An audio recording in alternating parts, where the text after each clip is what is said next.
धन का सुसमाचार। तो धन का मुद्दा बार बार सामने आता है। यह इतना असमान रूप से बटा हुआ है कि सभ्य समाज का ध्यान समय समय पर इसकी ओर जाता है। अंततः लोग ऐसे कानून बनाएंगे जो धन के अधिक समान वितरण को सुनिश्चित करेंगे। आज यह मुद्दा फिर से लोगों के दिमाग में सबसे ऊपर है। इसका सबूत हमें राष्ट्रपति के हालिया भाषण 14 अप्रैल 1906 में मिलता है, जिसमें उन्होंने जनता की भावनाओं को सीधे और स्पष्ट रूप से व्यक्त किया। हम उनके शब्दों को उद्धृत करते हैं। हमारे लिए यह महत्वपूर्ण है कि हम विशाल संपत्तियों के संचय और उन संपत्तियों के उपयोग, चाहे वह कॉरपोरेट हो या व्यक्तिगत, से जुड़ी समस्याओं का सामना करें।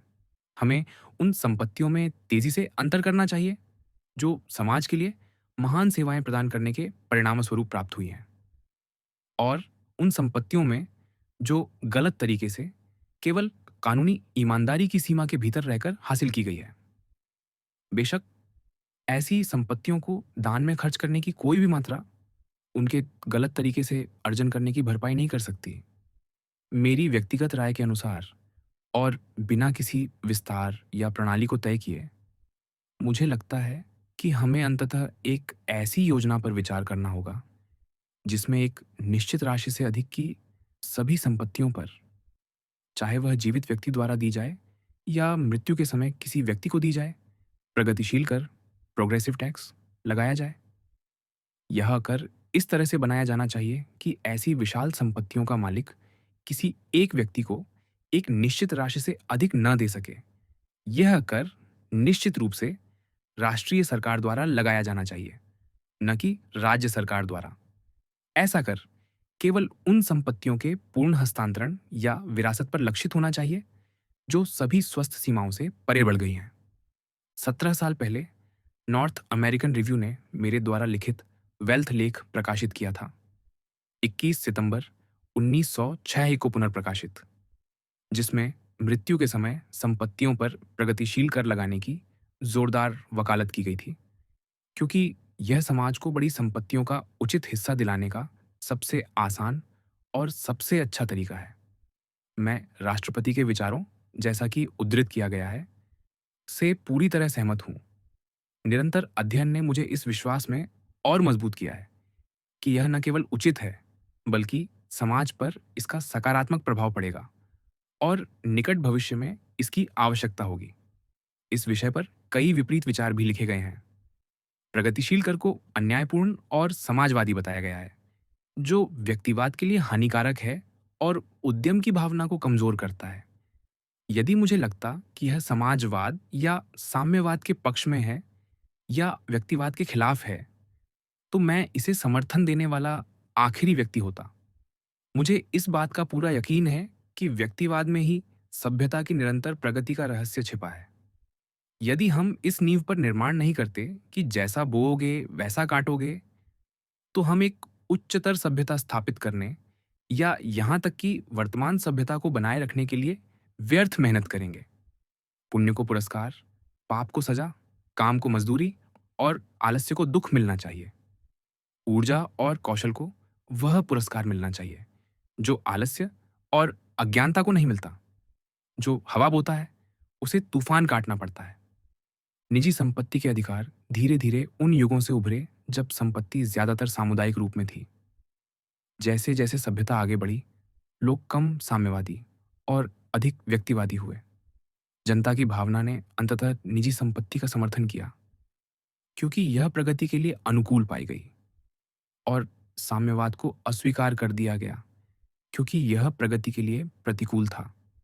लेकिन निजी संपत्ति में कुछ भी पवित्र नहीं है, सिवाय इसके कि मनुष्य ने इसे प्रगति के लिए सबसे उपयुक्त प्रणाली के रूप में स्थापित किया है। इसलिए डरने की कोई बात नहीं है कि मनुष्य कभी पीछे की ओर लौटेगा और उस बर्बरता की ओर बढ़ेगा जिससे वह अंततः बाहर निकला है। विकास का नियम इसे रोकता है, क्योंकि उसका मार्ग ऊपर की ओर है। यदि वह संपत्ति पर बहुत अधिक कर लगाता है, तो वह अनिवार्य रूप से अपनी नीति को उलट देगा और वह रास्ता अपनाएगा जो सामान्य भलाई के लिए सबसे अच्छा है। सबसे पहले मृत्यु के समय बड़ी संपत्तियों पर प्रगतिशील कर लगाने की न्यायसंगतता के बारे में। प्रगतिशील कर कोई नई बात नहीं है। ब्रिटेन ने इसे बहुत पहले अपनाया था। इसे एडम स्मिथ जैसे प्रख्यात व्यक्ति ने भी समर्थन दिया था, जिन्होंने कहा था, हर राज्य के नागरिकों को अपनी अपनी क्षमता के अनुसार सरकार के समर्थन में योगदान देना चाहिए। आइए इस मामले की जड़ तक जाए और यह पूछें कि ये संपत्तियां कैसे बनती हैं, कहां से और कैसे उत्पन्न होती हैं। कल्पना करें, एक मेहनती और ईमानदार किसान है जो अपने दो बेटों को एक एक खेत देने में सक्षम है। दोनों बेटों ने पड़ोस की बेहतरीन युवतियों से शादी की है, जो अच्छे परिवारों से हैं और बचपन से उनकी दोस्त रही हैं। उनके गुणों में कोई शक नहीं। दोनों बेटों को खेत मिलते हैं, एक मैनहट्टन द्वीप के केंद्र में, दूसरा हार्लेम के पार। वे सबसे निष्पक्ष तरीके से, यानी लॉटरी के जरिए, खेतों का बंटवारा करते हैं ताकि भाग्य फैसला करे। दोनों में से किसी को कोई खेत चुनने की प्राथमिकता नहीं है। हार्लेम का खेत बड़े बेटे को मिलता है और मैनहट्टन का छोटे को। अब देखिए, धन की समस्या कैसे उभरती है। कुछ $100 में खेत खरीदे जाते हैं और दोनों भाई अपने अपने रास्ते पर चल पड़ते हैं। सभी उनकी इज्जत करते हैं और करीबी लोग उन्हें प्यार करते हैं। अपनी क्षमता के अनुसार वे अच्छे कार्यों और जरूरतमंद पड़ोसियों की मदद के लिए उदारतापूर्वक योगदान करते हैं।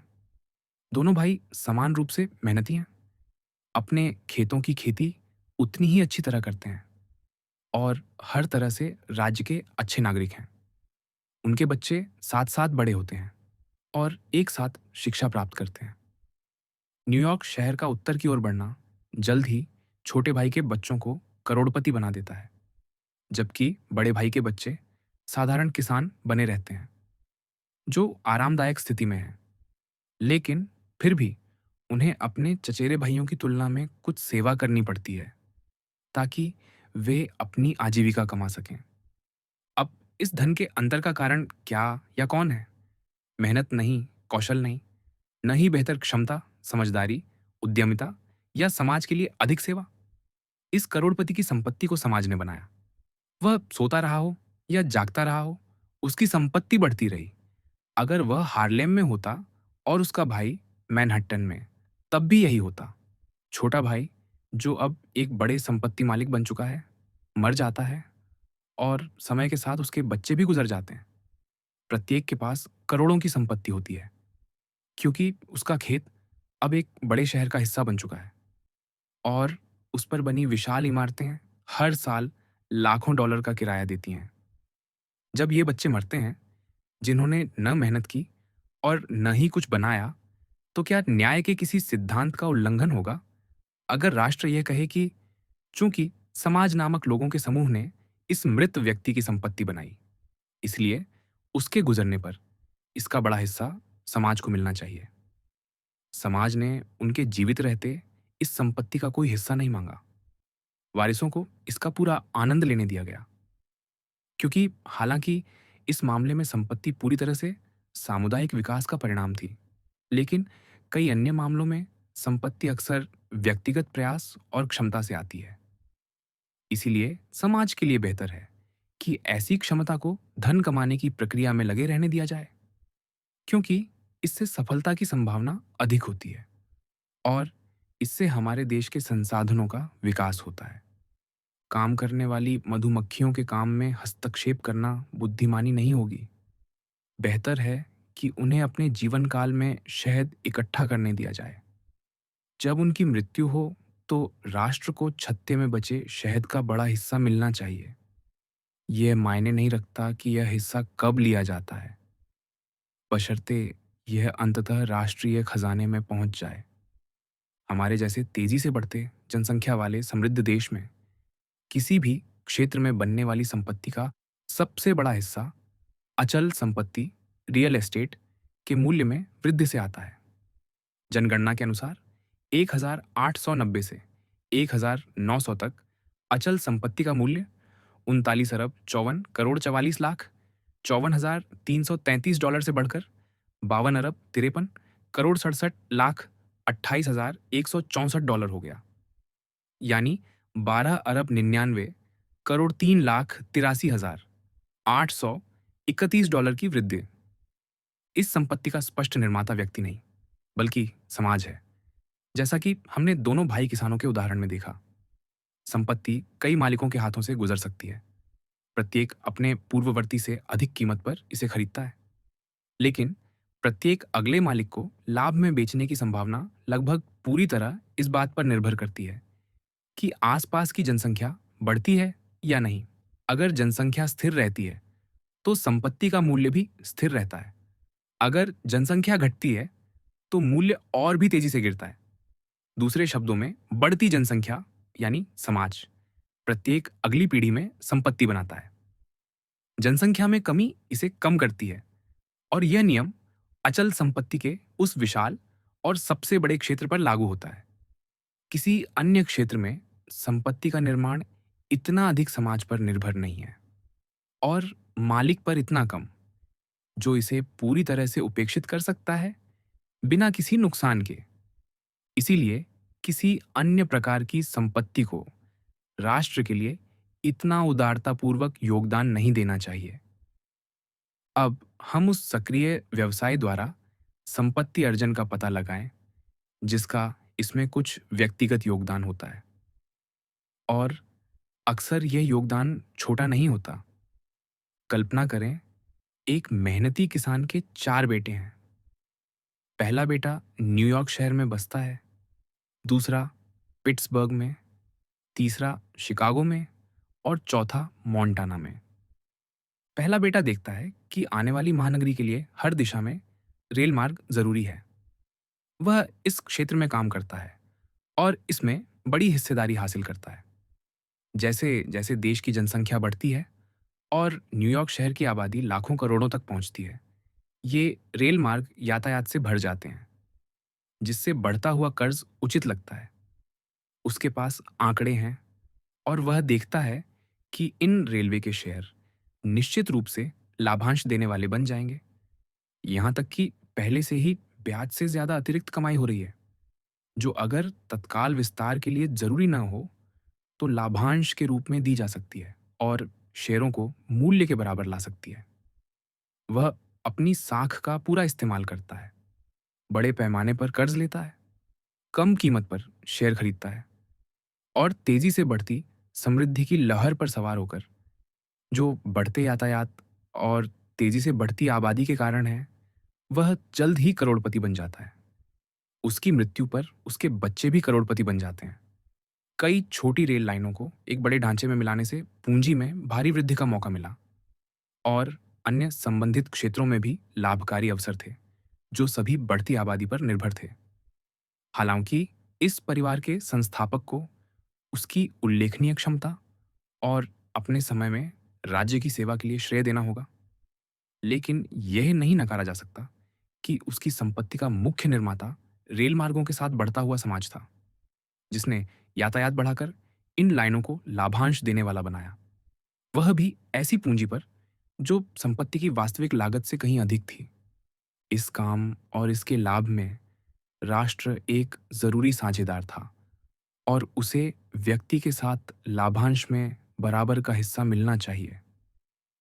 दूसरा बेटा इतना भाग्यशाली है कि वह पिट्सबर्ग में तब बसता है जब यह पता चलता है कि वहां के कुछ कोयला क्षेत्र, जिनका वह केंद्र है, लोहा गलाने के लिए उपयुक्त कोकिंग कोयला पैदा करते हैं। एक अन्य सुलभ खदान से बेहतरीन स्टीम कोयला मिलता है। जल्द ही छोटे छोटे लोहा कारखाने उभरने लगते हैं। सब कुछ यह संकेत देता है कि यहाँ भविष्य का लोहा शहर होगा, जहाँ स्टील को दुनिया के किसी भी अन्य स्थान की तुलना में सस्ते में बनाया जा सकता है। स्वाभाविक रूप से उसका ध्यान इस ओर जाता है। वह इस जगह की संभावनाओं को अपनाता है। इसमें कोई असाधारण चतुराई नहीं थी, यह तो हवा में था। उसे अपने देश और स्टील के भविष्य में दृढ़ विश्वास और अपने युवा साथियों के साथ जोखिम उठाने का श्रेय मिलना चाहिए, जिसमें उन्होंने न केवल अपनी सारी पूंजी, जो बहुत कम थी, बल्कि बैंकों से उधार ली गई राशि भी लगाई। उसने और उसके साझेदारों ने कारखाने और भट्टियां बनाई, और अंततः एक बड़ा व्यवसाय खड़ा किया, जो हर साल लाखों करोड़ों कमा रहा था। यह बेटा और उसके साझेदार भविष्य को देखते थे। उन्होंने अन्य देशों का दौरा किया, वहां की परिस्थितियों का अध्ययन किया और निष्कर्ष निकाला कि कच्चे माल की बड़ी आपूर्ति स्थायी समृद्धि की कुंजी है। इसीलिए उन्होंने लोहे की खदानें, कोयले और चूना पत्थर के हजारों एकड़ और प्राकृतिक गैस के क्षेत्र खरीदे या पट्टे पर लिए। इस तरह उनके पास कई वर्षों तक लोहा और स्टील बनाने के लिए सभी जरूरी खनिजों की पूरी आपूर्ति थी। यह एक समझदारी भरी नीति थी, लेकिन इसके लिए प्रतिभा की जरूरत नहीं थी, केवल बुद्धिमान अध्ययन और अच्छे निर्णय की। उन्होंने इन खनिजों का उत्पादन नहीं किया, वे इन्हें आसपास पड़ा हुआ देखकर ऐसी कीमतों पर खरीद लिया जो अब मामूली लगती हैं। इस कंपनी की संपत्ति का बड़ा हिस्सा इन खनिजों से आया, जो कभी समाज की सार्वजनिक संपत्ति थे, और इस भाग्यशाली बेटे और उसके साझेदारों ने इन्हें मामूली रॉयल्टी पर हासिल कर लिया। उनका उद्यम तब लाभकारी बना जब उनके उत्पादों, लोहा और स्टील की मांग बढ़ी, जो एक नए महाद्वीप को बसाने में लगी बढ़ती आबादी से आई। अगर आसपास और दूर दूर तक नई आबादी न होती, तो उनके लिए करोड़पति बनना संभव न था। बढ़ती आबादी हमेशा उनके सफलता का महत्वपूर्ण कारक थी। जब ये लोग इकट्ठा करना बंद कर देते हैं और हिस्सेदारी बांटने का समय आता है, तो राष्ट्र को इसके परिणामों में हिस्सेदारी से क्यों वंचित रखा जाए। तीसरा बेटा शिकागो की ओर आकर्षित होता है और स्वाभाविक रूप से एक मांस पैकिंग कंपनी में कर्मचारी बनता है, जहां वह जल्द ही अपरिहार्य हो जाता है। अंततः उसे उस व्यवसाय में छोटी हिस्सेदारी मिलती है और समय के साथ वह भी करोड़पति बन जाता है, ठीक तब जब देश की आबादी बढ़ रही थी। अगर आज शिकागो और हमारे देश की आबादी पुराने समय जैसी होती, तो तीसरे बेटे के लिए इतनी बड़ी संपत्ति संभव न होती।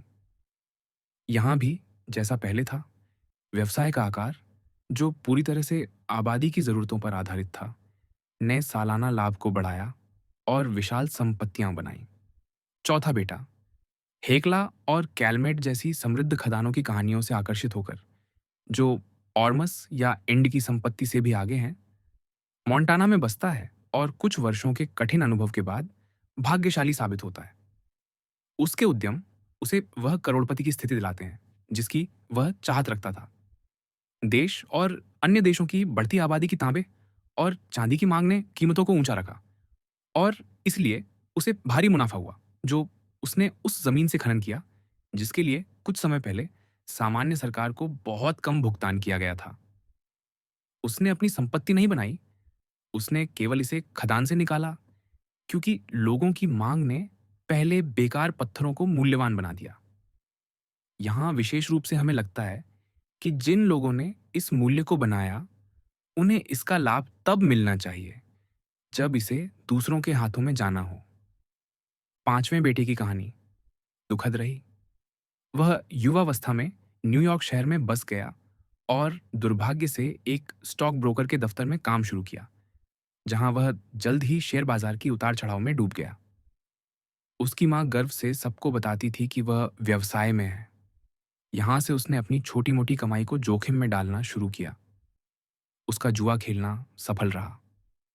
यह बढ़ती कीमतों का दौर था और उसने बिना मूल्य बढ़ाए जल्द ही संपत्ति हासिल कर ली, क्योंकि सट्टेबाजी व्यवसाय का परजीवी है जो मूल्यों पर जीता है, लेकिन कोई मूल्य नहीं बनाता।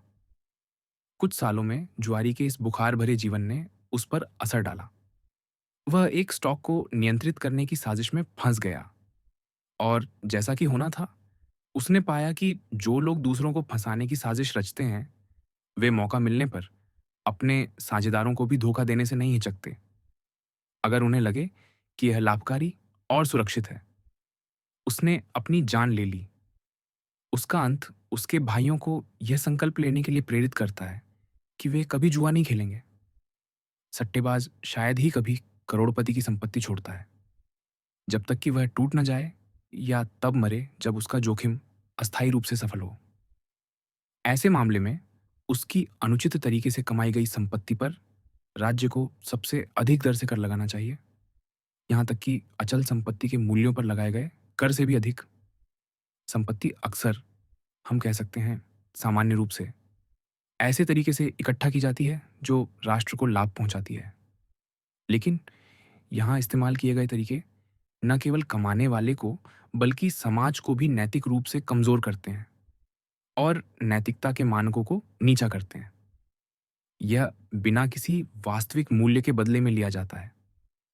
एक वर्ग ऐसा है जिसकी संपत्ति का बहुत बड़ा हिस्सा उनके अपने प्रयासों को श्रेय दिया जा सकता है, जैसे टेलीफोन के ग्राहम बेल, कई आविष्कारों के एडिसन, एयर ब्रेक के वेस्टिंगहाउस और अन्य जिन्होंने नई प्रक्रियाओं को शुरू किया या पहली बार लागू किया और अपने आर्थिक हितों के प्रति इतने जागरूक थे कि उन्होंने इनके विकास और जनता तक पहुंचाने के लिए बनी कंपनियों में बड़ी हिस्सेदारी रखी।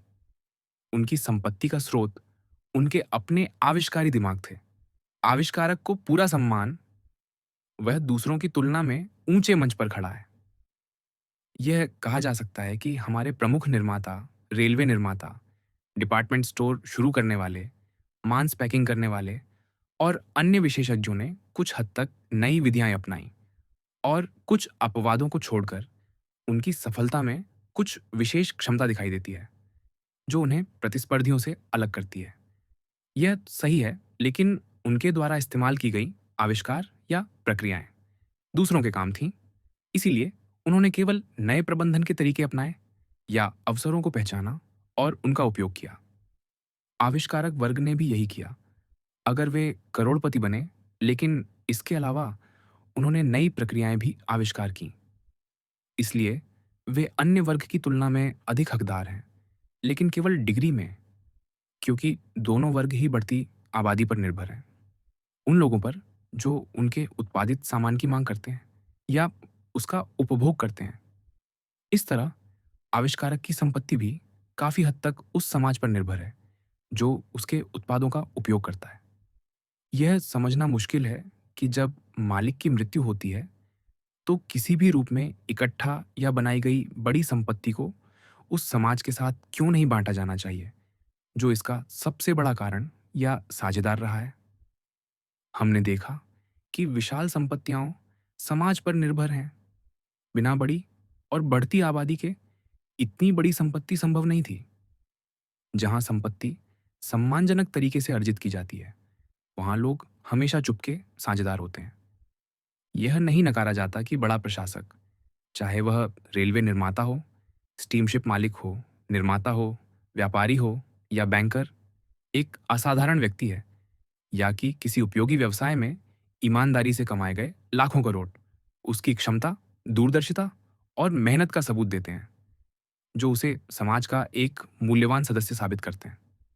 इसीलिए जब तक वे जीवित हैं, उन्हें अनुचित रूप से बाधित या प्रतिबंधित नहीं करना चाहिए।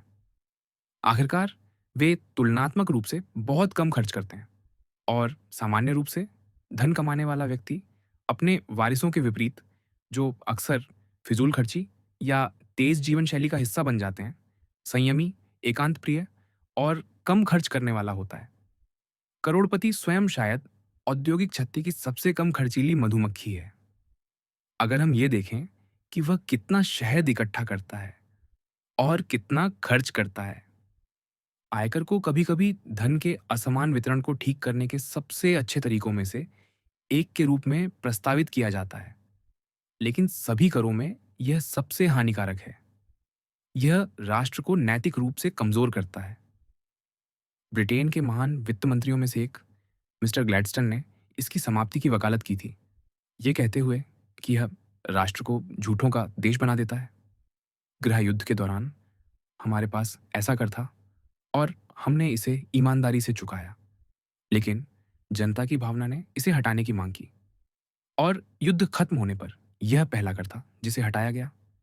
यह उचित था क्योंकि यह ईमानदार नागरिक को दंडित करता था। इसका लागू करना तब तक कड़ा विरोध किया जाएगा जब तक कि यह प्रगतिशील, ग्रेजुएटेड न हो और छूट की सीमा ऊंची न रखी जाए, ताकि कर केवल कुछ विशाल संपत्तियों तक सीमित रहे। सुप्रीम कोर्ट ने ऐसे कर को असंवैधानिक घोषित किया है। इससे राज्य को उतना लाभ नहीं होगा जितना कि मृत्यु के समय भारी कर वसूलने की आसान योजना से हो सकता है। वसूली की तारीख ज्यादा मायने नहीं रखती, बशर्ते भुगतान अंततः निश्चित हो। समय समय पर ऐसी राशि वसूल की जा सकती है जो उचित समझी जाए, जब तक कि यह आम तौर पर सहमति ना हो कि बड़ी संपत्ति अंततः राष्ट्र के लोगों को उनका उचित हिस्सा देती है, जिन्होंने इसे बनाने में या जिनसे इसे इकट्ठा किया गया महत्वपूर्ण भूमिका निभाई। आयकर वसूलने के लिए एक बड़े प्रशिक्षित स्थायी अधिकारियों के समूह की जरूरत होगी, जो नाराज और असंतुष्ट लोगों से कर इकट्ठा करें, जो स्वाभाविक रूप से अपनी निजी जिंदगी के बारे में घुसपैठ करने वाले सवालों का विरोध करते हैं। ईमानदार लोग हमेशा भुगतान करेंगे, जबकि बेईमान आमतौर पर बच निकलेंगे। इससे कहीं बेहतर है कि कंपनियों को राष्ट्र के लिए लाभांश कर, डिविडेंड टैक्स देना अनिवार्य किया जाए, जो वास्तव में आय पर कर होगा। ब्रिटेन इसी तरह अपने आयकर से इतनी बड़ी राशि प्राप्त करता है। अगर वह प्रत्येक व्यक्ति से सीधे इसे वसूलने की कोशिश करे, तो यह बहुत कम उत्पादक होगा। हम भी अगर ऐसा करने की कोशिश करेंगे, तो यही पाएंगे। ऐसा करने की कोई जरूरत नहीं है। हर लाभांश देने वाली कंपनी को सरकार के लिए आयकर का सख्त वसूलकर्ता बनाया जा सकता है। यह स्पष्ट है कि अमीर व्यक्ति की मृत्यु पर समाज को उसकी संपत्ति का बड़ा हिस्सा, एक प्रगतिशील हिस्सा जो उसकी संपत्ति के आकार के अनुपात में बढ़ता हो, वसूल करना चाहिए। इसे सरकार को सौंप देना चाहिए और लोगों की सेवा में लगाना चाहिए, जो इसका सबसे बड़ा साझेदार रहा है और जिससे यह काफी हद तक प्राप्त हुआ है। ब्रिटेन द्वारा लगाए गए प्रगतिशील मृत्यु कर, डेथ ड्यूटीज, हमें शुरुआत में मार्गदर्शन दे सकते हैं। सीधे उत्तराधिकारियों पर संपत्ति के मूल्यांकन पर अधिकतम कर 8% है, लेकिन दूर के वारिसों के लिए यह बहुत अधिक है। छोटी संपत्तियों पर यह अनुपात में कम है।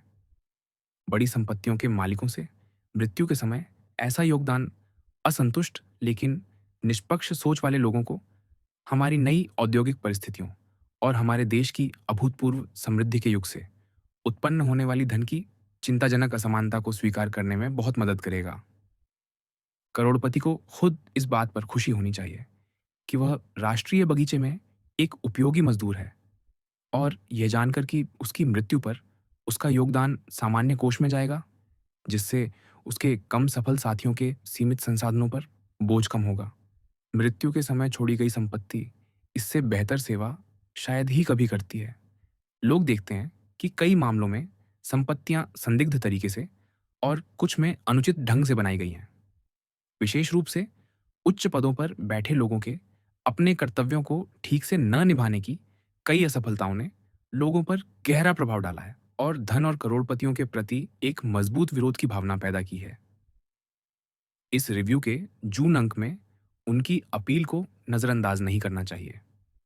चूंकि धन मुख्य रूप से समाज से आता है, इसलिए इसे अस्थायी प्राप्तकर्ता द्वारा एक पवित्र जिम्मेदारी के रूप में संभाला जाना चाहिए, जो जनता के भले के लिए हो। संपत्ति एक तरह से कानून की देन है। यह कि धारक को इसे अपने उत्तराधिकारियों को देने की अनुमति हो, कितनी और कैसे, यह केवल नीति का सवाल है, जिसे लोगों को सरकार के माध्यम से तय करना है। फ्रांस ने इसे लंबे समय से प्रतिबंधित किया है।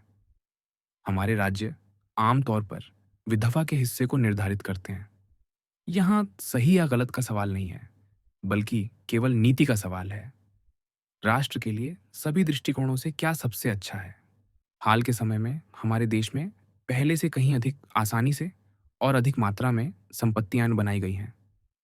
इसका अनिवार्य परिणाम यह हुआ कि इस नई धरती पर जो कुछ समय पहले तक यूरोप की पुरानी भूमियों की तुलना में विशाल संपत्तियों से काफी हद तक मुक्त थी, अचानक धन का उदय हुआ। गणतंत्र में करोड़पति हाल ही में उभरे हैं। हमारे समय से पहले बहु करोड़पतियों की बातें अनसुनी थीं। लगभग 60 साल पहले ब्रिटेन, जो तब रेलवे निर्माण और विनिर्माण में श्रेष्ठता के सट्टेबाजी दौर की शुरुआत में था, ने कुछ हद तक ऐसा ही अनुभव किया। पहले से कहीं बड़ी संपत्तियां बनाई गईं, लेकिन इनके बनाने वालों ने, जो अभिजात वर्ग की महत्वाकांक्षा से प्रेरित होकर बड़े जमींदार और काउंटी के प्रभावशाली लोग बनना चाहते थे, जल्द ही उस वर्ग में समाहित हो गए। वे धन को केवल एक साधन मानते थे। अभिजात और फैशनेबल सर्कल में प्रवेश का। हमारे लोकतांत्रिक व्यवस्था में नए करोड़पतियों को ऐसा कोई आश्रय नहीं मिलता। इसलिए उनकी मूर्खताएं, जो अश्लील, फिजूल खर्ची और आक्रामक हैं, शिक्षित, समझदार और सादगी से जीवन जीने वाले लोगों से बहुत आलोचना बटोरती है, जिनके लिए महज धन का कोई महत्व नहीं है। करोड़पतियों की संपत्तियों से मृत्यु के समय सरकार द्वारा इकट्ठा किया गया धन शायद ही कभी इतने अच्छे उपयोग में आए जितना कि सरकारी खर्चों के भुगतान में, जिससे लोगों पर कर का बोझ कुछ हद तक कम हो। हमारा राष्ट्र अभी अपनी जवानी के उत्साह में है। समय के साथ हम शांत होंगे, सादा जीवन जिएंगे और अलग मानक बनाएंगे। जैसे जैसे उच्चतर रुचियां प्रबल होंगी, धन का महत्व कम होगा, उसका पीछा करना कम आकर्षक और कम सम्मानित होगा। सबसे बढ़कर केवल धन वाला व्यक्ति यह समझेगा कि सबसे बुद्धिमान लोगों की नजर में उसका कोई स्थान नहीं है। जो शिक्षित और पेशेवर लोगों को महत्व देते हैं, वह बौद्धिक रूप से स्पष्ट रूप से निचले स्तर पर है और आने वाले समय में दिमाग धन से ऊपर होगा और आचरण दोनों से ऊपर। धन कमाना एक लक्ष्य के रूप में तब एक नीच महत्वाकांक्षा माना जाएगा। केवल धन से किसी ने कभी मान्यता या प्रसिद्धि तो बिल्कुल नहीं हासिल की। यह अच्छे या महान लोगों में कोई सम्मान नहीं देता। इस बीच जैसे जैसे जनता अधिक बुद्धिमान होगी, वह उन संपत्तियों की वृद्धि की आलोचना और निंदा करेगी जो सार्वजनिक भलाई में बड़ा योगदान नहीं देती, और अंततः यह मांग करेगी कि उन्हें ऐसा करना होगा। इस दिशा में पहला कदम होना चाहिए भारी प्रगतिशील मृत्यु कर, ग्रेजुएटेड डेथ टैक्स, जैसा कि पहले उद्धृत एडम स्मिथ के कथन के अनुसार है। वर्तमान परिस्थितियों को लेकर कभी कभी चिंता के संकेत दिखाई देते हैं। डर जताया जाता है कि वर्गों के बीच युद्ध छिड़ सकता है। इसके विपरीत जनता की जागरूक बुद्धिमत्ता और इस समस्या में उनकी गहरी रुचि में केवल स्वस्थ संकेत हैं। सही दिशा में इसका अंतिम समाधान राष्ट्र को पहले से कहीं बेहतर स्थिति में लाएगा। अमेरिकी लोग अनुचित व्यावसायिक तरीकों और अत्यधिक धन संचय से बुद्धिमानी और अच्छे ढंग से निपट सकते हैं, जैसा कि उन्होंने अन्य जरूरी समस्याओं का सामना किया और हल किया है, जिनमें से कुछ को कुछ समय के लिए कई लोग गंभीर परेशानी का कारण मानते थे, जबकि वह उथल पुथल केवल यह संकेत दे रही थी कि प्रकाश की ओर एक और कदम उठाया जाने वाला है। धन के अधिक निष्पक्ष अर्जन और वितरण के लिए जरूरत पड़ने पर निगमों और व्यक्तियों दोनों को नियंत्रित करने की इस नई समस्या के साथ भी ऐसा ही होगा।